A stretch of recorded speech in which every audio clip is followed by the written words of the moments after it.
It started with a statement that sounded bold, confident, even playful, but landed with far more impact than anyone expected.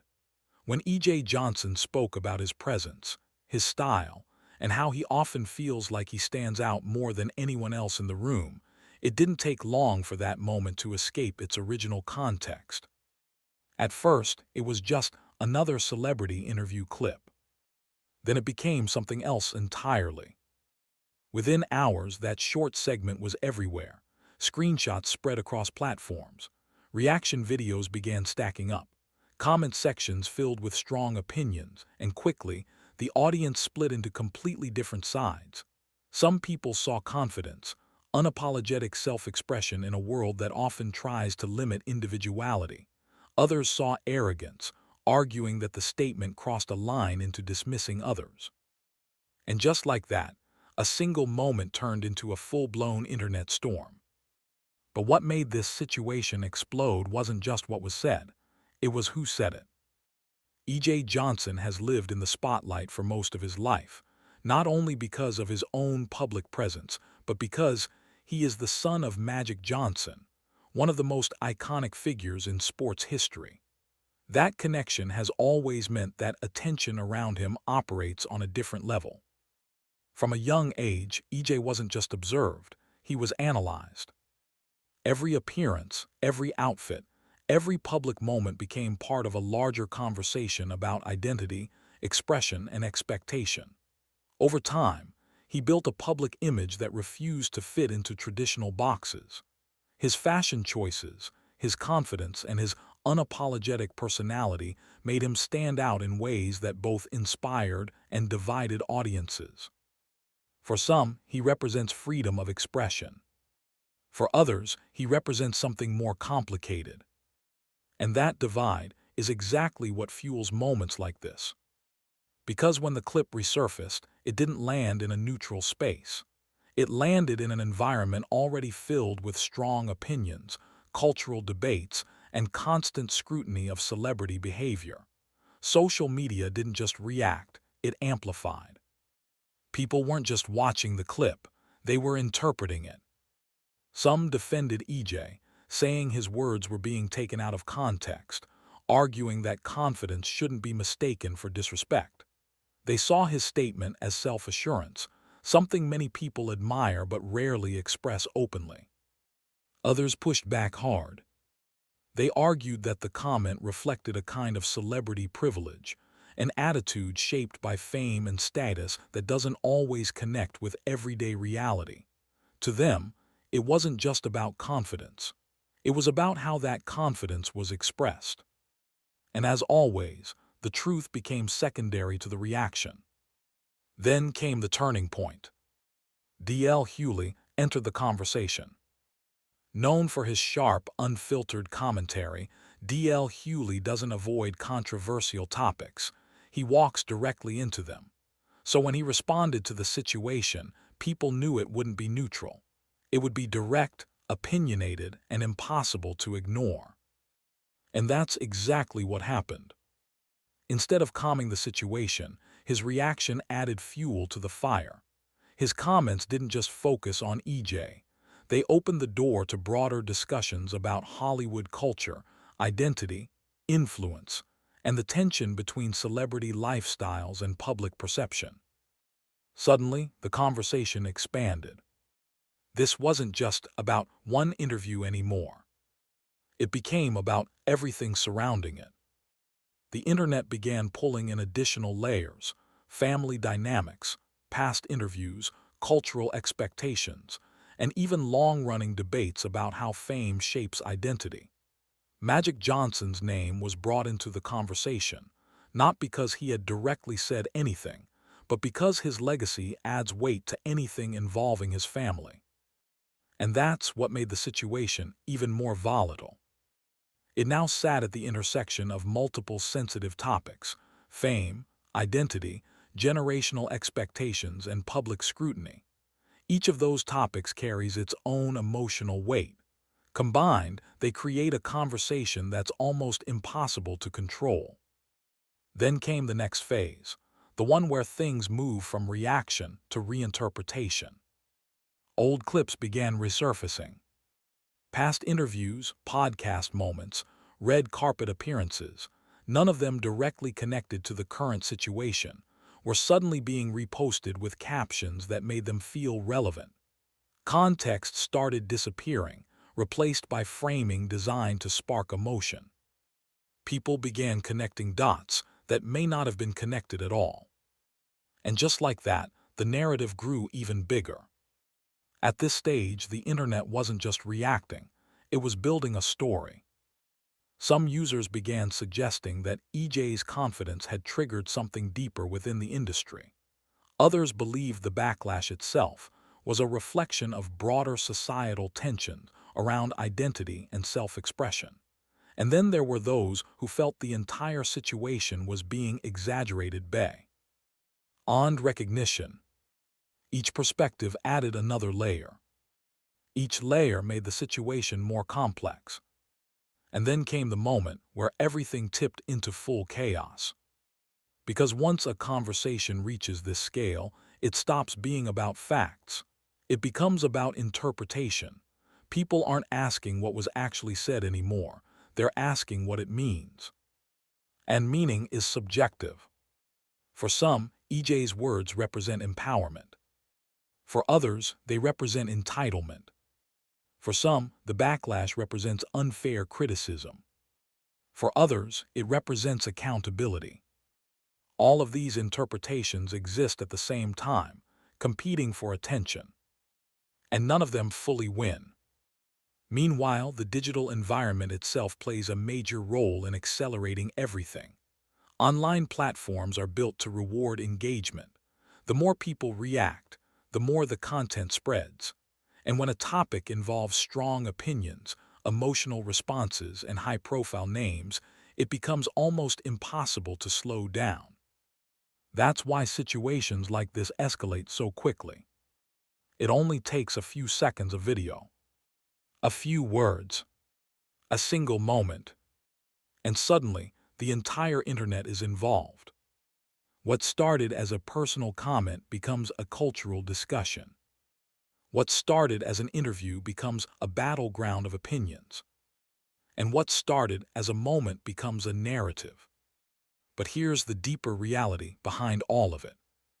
This situation isn't just about E.J. Johnson. It's about how modern audiences interact with celebrity culture. It's about how quickly people form opinions, how easily context gets lost, and how rapidly narratives are built from fragments of information. It's also about visibility. When you live in the public eye, every word carries weight. Every statement has the potential to be amplified, reinterpreted, and debated by millions of people. And once that process begins, it's almost impossible to control where it goes. That's exactly what happened here. A single confident remark didn't just stay in its original setting. It expanded. It evolved. It transformed into something much bigger than itself. And by the time the full conversation formed, it was no longer about one statement. It was about everything people attached to it: identity, culture, perception, and expectation. That's what makes moments like this so powerful and so unpredictable. Because once the internet takes hold of a story, it doesn't just repeat it. It reshapes it. At first, it didn't seem like anything unusual. The clip of E.J. Johnson speaking confidently about his presence and style came across like the kind of bold, self-assured energy people see from celebrities all the time. In most cases, moments like that pass quickly, noticed, maybe discussed briefly, and then forgotten. But this time it didn't pass. Within minutes of resurfacing, the clip was reposted across multiple platforms, each version carrying a different tone. Some captions framed it as iconic confidence, an example of someone fully embracing who they are without apology. Others labeled it as out of touch, suggesting it reflected a disconnect from reality. And some went even further, calling it exaggerated or performative, using phrases that painted it as over-the-top celebrity behavior. That's when the divide began. On one side, supporters defended EJ strongly. They argued that confidence, especially when tied to fashion, identity, and self-expression, is often misunderstood when it comes from individuals who don't fit traditional expectations. To them, the backlash felt unfair, like people were criticizing something that would normally be celebrated if it came from someone else. They saw authenticity. They saw boldness. They saw someone refusing to shrink to fit public comfort. But the opposing side saw something completely different. To them, it wasn't just confidence. It was the way that confidence was delivered. They argued that when self-expression crosses into statements that sound like superiority, it changes how the message is received. In their view, the issue wasn't individuality. It was tone. And as both sides dug deeper into their arguments, the conversation shifted. It stopped being commentary. It became confrontation. That's when D.L. Hughley entered the conversation. At first, his involvement was indirect. Clips of his commentary began circulating, short segments where he discussed broader issues around celebrity culture, influence, and how public figures navigate attention. He wasn't necessarily responding to EJ's clip in real time, but the internet quickly connected the two. And once that connection was made, everything changed. Suddenly, it felt like a direct exchange, even if it didn't start that way. D.L. Hughley's words were interpreted as commentary on EJ's moment, and that interpretation became the new center of the discussion. But instead of focusing only on the clip, he widened the lens. He talked about how celebrity children grow up under intense visibility, how public perception can shape confidence, and how social media turns personal identity into a form of entertainment. It was a broader critique, but the internet didn't treat it that way. Instead, it pulled out the most provocative parts, reframed them, and spread them as if they were targeted responses. Headlines began appearing suggesting that D.L. Hughley had called out E.J. Johnson.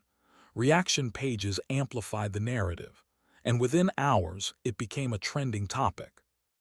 Then came the twist.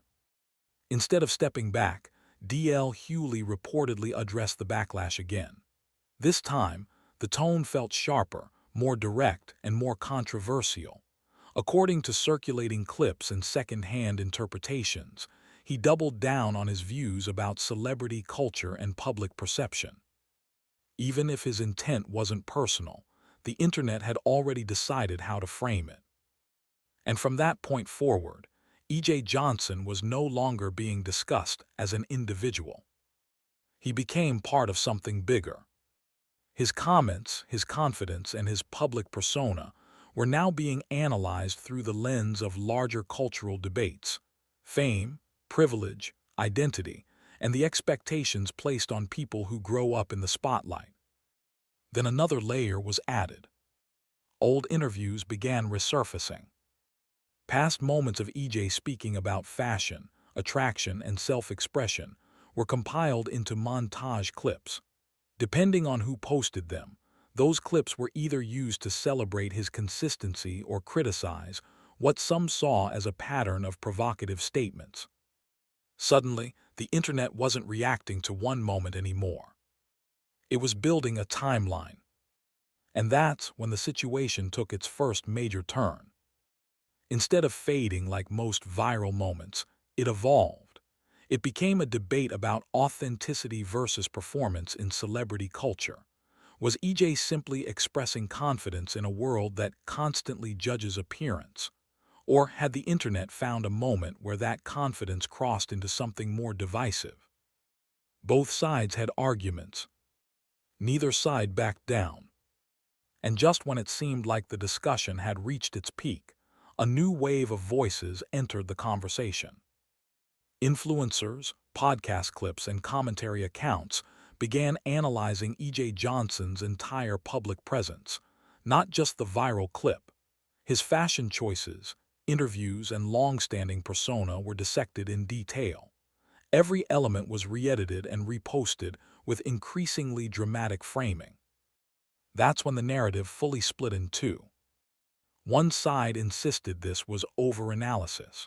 They argued that celebrity life is constantly scrutinized, and this was just another example of people reading too much into a moment that wasn't that serious. The other side disagreed. They believed the issue wasn't just about confidence. It was about how statements of superiority are received in a digital space, already sensitive to discussions about identity and representation. In their view, the reaction wasn't random. It was a response shaped by a larger cultural context. And then came the second wave of chaos.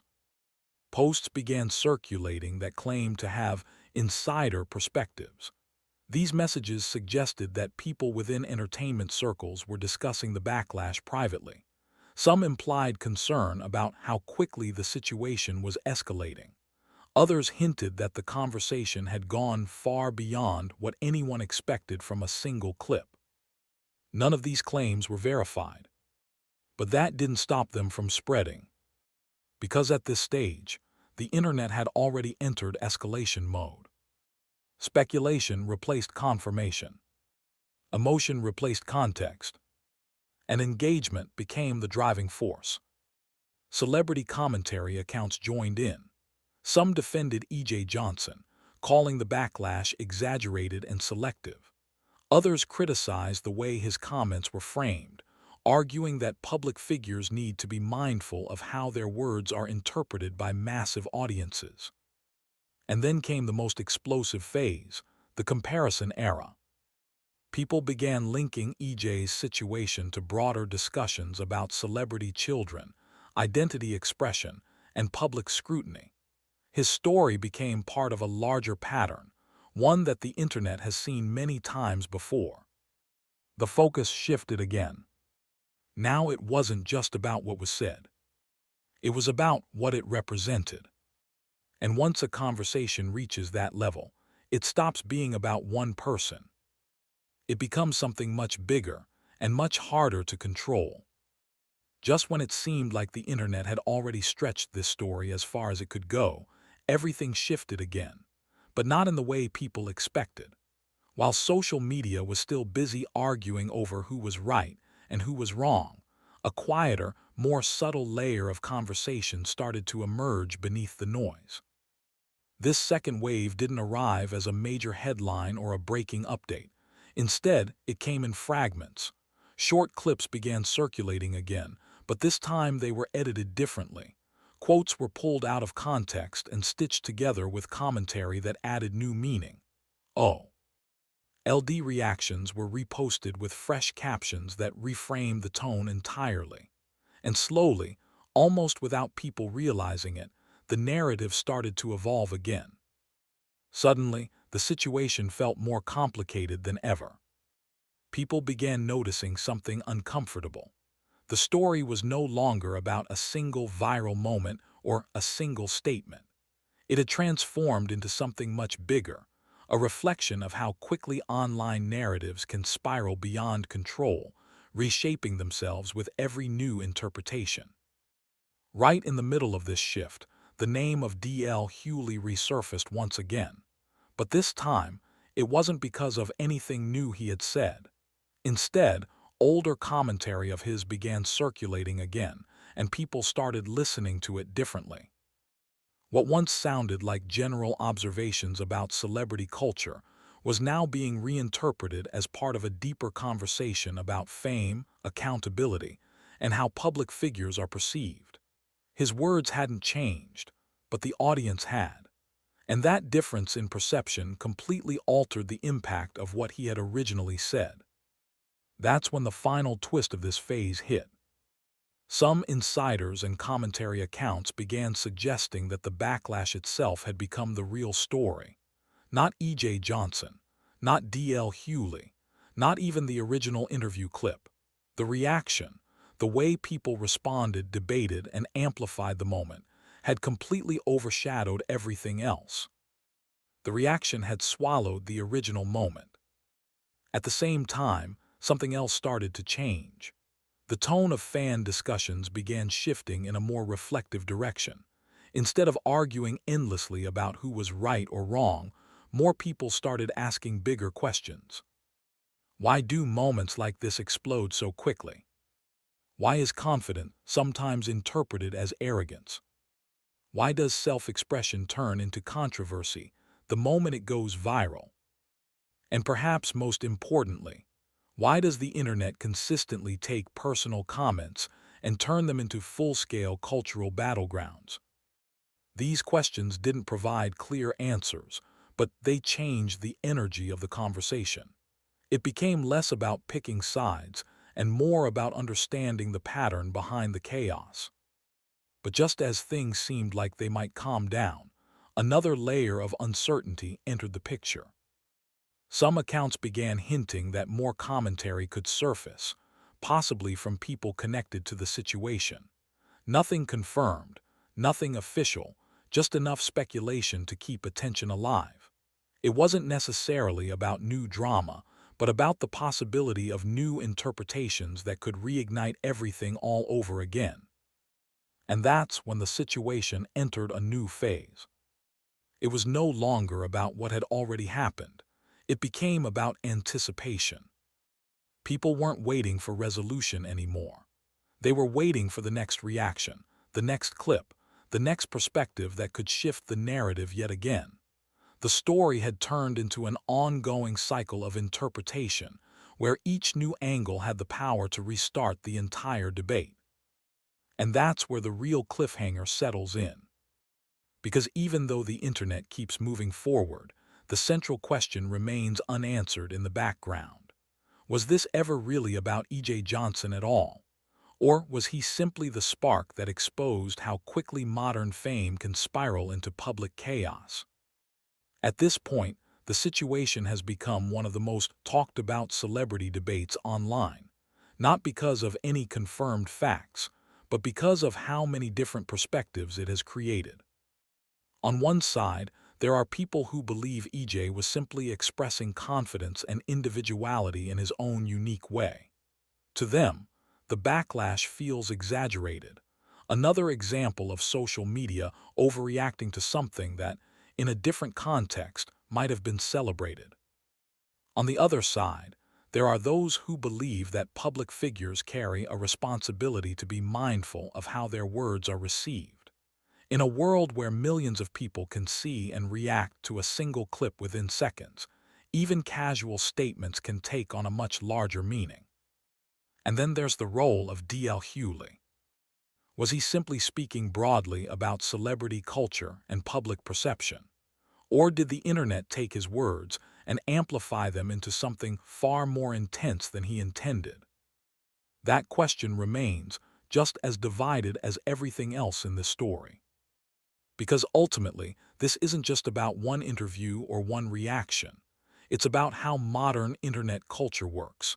Every comment becomes content, every opinion becomes a headline, and every moment has the potential to evolve into something far bigger than it was ever meant to be. And now the conversation continues, but without a clear ending. Some people are still debating, others have started moving on, but the story itself hasn't fully disappeared. It's still there, waiting, ready to resurface the moment a new clip, a new comment, or a new interpretation brings it back into the spotlight. So the real question isn't just what happened. It's what happens next. Because if there's one thing the internet has shown time and time again, it's that stories like this rarely end where you expect them to. There's almost always another twist, another reaction, another wave of attention waiting just around the corner. And that's exactly where this story leaves off, suspended in that strange space between fading out and flaring back up again. Because even as attention slowly starts drifting elsewhere, the structure of what just happened doesn't disappear. The pattern remains. The way a single moment involving E.J. Johnson turned into a massive, multi-layered debate is something people have now seen in real time. And once you see that pattern clearly, it becomes impossible to ignore the next time it happens. Right now, the conversation is quieter, but not gone. Mentions still pop up here and there, Old clips continue circulating in smaller circles. Some users are still debating, still analyzing, still trying to break down what it all meant. But the intensity, that peak energy that once drove the story across every platform, that's beginning to fade. And that shift matters, because viral moments don't usually end with a clear conclusion. They don't wrap up neatly with facts or final answers. Instead, they slow down. Engagement drops. Fewer new posts appear. Reactions become repetitive. And gradually, without any official ending, the story just loses momentum. That's where this situation is now. Not fully resolved, not fully forgotten, just no longer at the center of attention. Even the discussions around D.L. Hughley have started to change tone. Earlier, his name was tied directly to the escalation. Now, it's being mentioned more as part of the broader conversation, an example of how commentary can be reshaped once it enters the viral cycle. And in a way, that's the final layer of this entire situation. It was never just about what was said. It was about how it was heard, how it was shared, how it was interpreted, reinterpreted, and amplified by millions of people, each adding their own perspective to the mix. That's why, even now, there's still no single version of the story that everyone agrees on. Some still believe E.J. Johnson was simply expressing confidence in a bold, unapologetic way, and that the backlash says more about the audience than it does about him. Others remain convinced that the reaction was justified, that in a highly visible space like social media, tone and framing matter just as much as intention. And then there's a third group, people who have stepped back from both sides and started focusing on something bigger. The system itself. The way social media turns moments into movements. The way algorithms reward emotional reactions over careful thinking. The way silence, ambiguity, and even unrelated clips can be pulled into a narrative until it feels bigger than reality. That realization might be the most important takeaway of all. Because what happened here isn't rare anymore, it's repeatable. And somewhere right now, another clip is probably starting its own cycle. Another comment is being posted. Another moment is quietly gaining traction before it explodes into something much larger than expected. That's how fast things move. That's how quickly attention shifts. And that's why stories like this don't really end. They just get replaced. Still, even as this one fades, it leaves behind something that lingers, a kind of awareness. People now recognize how quickly confidence can be reframed as arrogance, how easily commentary can be turned into confrontation, how fast a personal moment can become a public battleground. And maybe, just maybe, that awareness changes how the next situation is handled. Or maybe it doesn't. Because if history has shown anything, it's that the internet rarely slows down long enough to learn from its own patterns. It just keeps moving. So what happens next? That depends on whether anything new reignites the conversation. A new interview, a new reaction, a new statement from someone involved, or even just a resurfaced clip at the right moment. Any of those could bring everything back into focus again. Until then, this story sits in its final phase, not completely gone, but no longer dominating the conversation. A finished wave, still visible if you look for it, but no longer moving forward. And eventually, like so many viral moments before it, it will settle into the background, remembered not for a clear conclusion, but for how quickly it grew, how intensely it divided people, and how quietly it disappeared. And when it's mentioned again someday, it won't be as breaking news. It will be as an example of how one moment involving E.J. Johnson, amplified by reactions to D.L. Hughley, and shaped by millions of voices online, turned into something far bigger than anyone expected. until, just like everything else online, it wasn't. T. And even then, that example version of the story will slowly start to fade too. Because that's the final stage of almost every viral cycle, not disappearance, but dilution. The more time passes, the more this situation involving E.J. Johnson stops being discussed as a current event and starts becoming a reference point people casually mention in other debates.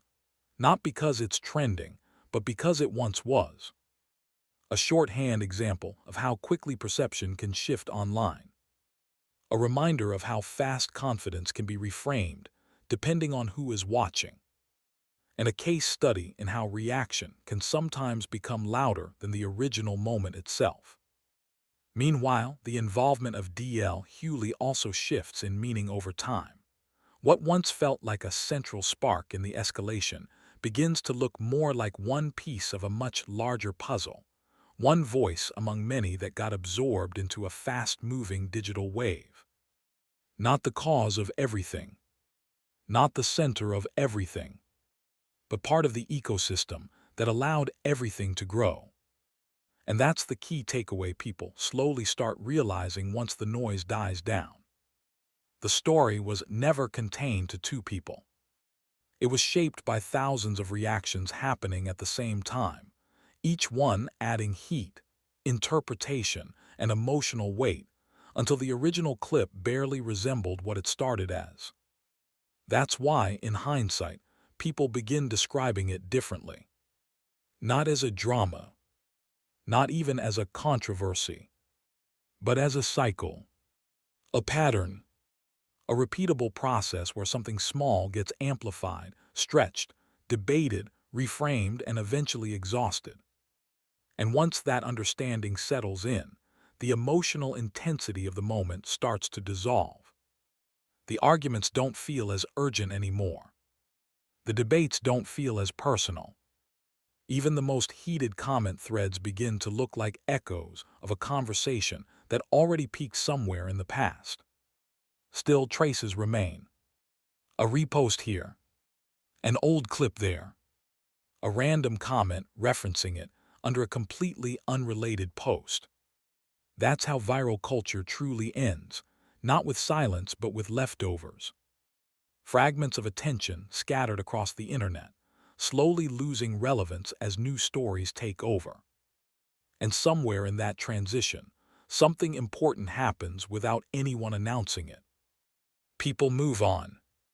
Not all at once. Not dramatically.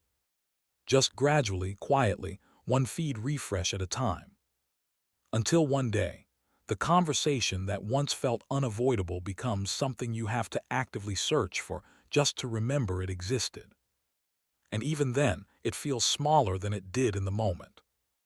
That's the strange reality of online fame cycles. Intensity in the present, distance in the future, and constant replacement in between. So now, as this situation finally settles into that background layer of internet memory, what's left is not resolution, but perspective. A clearer understanding of how quickly narratives can form around a single moment involving E.J. Johnson. How easily commentary from figures like D.L. Hughley can be reshaped once it enters the viral space. And how the internet itself becomes the real engine behind everything that follows. Because in the end, the story was never just about what was said. It was about what was built around it. And once that building stops growing, it doesn't collapse. It simply gets replaced by something new. And that's the part most people don't notice happening in real time. Because while everyone is still focused on the last wave of reactions, the next wave is already forming somewhere else, quietly, without attention, without build-up, without warning. That's exactly what starts happening here too. The situation around E.J. Johnson doesn't end in a dramatic way. There's no final statement that shuts everything down, no definitive clarification that resets the narrative. Instead, it simply loses its grip on the timeline. It stops being today's topic. Then it becomes yesterday's discussion. And eventually, just another archived moment that resurfaces only when someone brings it back up for comparison. Even the louder layers, like the commentary and interpretations tied to D.L. Hughley, begin to lose their emotional charge over time. What once felt sharp and immediate starts to feel like part of a broader archive of internet reactions, where everything eventually blends into the same pattern of debate, response, and exhaustion. And that's when the real shift becomes obvious. People aren't reacting anymore. They're remembering how they reacted. They're analyzing the reaction itself instead of the original moment. And slowly, the focus moves away from individuals entirely and shifts toward behavior. How audiences behave, how platforms amplify, how narratives form and dissolve. At that stage, the story is no longer about personalities. It becomes about systems. The system of attention. The system of virality. The system of interpretation that turns a single sentence into hundreds of competing meanings depending on who shares it, where it's posted, and how it's framed. And once people start seeing that system clearly, something changes in how they engage with future stories. There's more hesitation, more skepticism, more awareness that what appears explosive in the moment might just be the internet doing what it always does, expanding something small into something large before shrinking it again. But even that awareness doesn't stop the cycle, because the next moment always comes. A new clip, a new reaction, a new personality entering the same feedback loop. And the attention moves again. Meanwhile, this current situation continues its quiet fade. Not erased, not resolved, just slowly pushed further back in the timeline of internet memory. And as it fades, it leaves behind a strange kind of echo. Not of the original words, but of everything built around them. The arguments, the interpretations, the disagreements, the emotional investment from people who never actually knew the individuals involved, but still felt strongly connected to the narrative. That echo is what lingers longest, because even after the topic disappears, the behavior it revealed stays visible. People still recognize how fast confidence can be misread, how quickly context can be lost, how easily meaning can be reshaped once a clip enters the viral space. And in that sense, the story never fully disappears. It just becomes part of how people understand the internet itself. So now, as this final layer settles in, there's nothing left to escalate. No new twist waiting in the background. No hidden update about to drop. Just the end of momentum. And the beginning of replacement. Because somewhere else right now, a new conversation is already starting to form. Not connected, not related, but following the exact same pattern. And that's the part that always repeats. Different names, different clips, same cycle, and eventually the same outcome. Attention fades, the noise quiets, and the internet moves on again.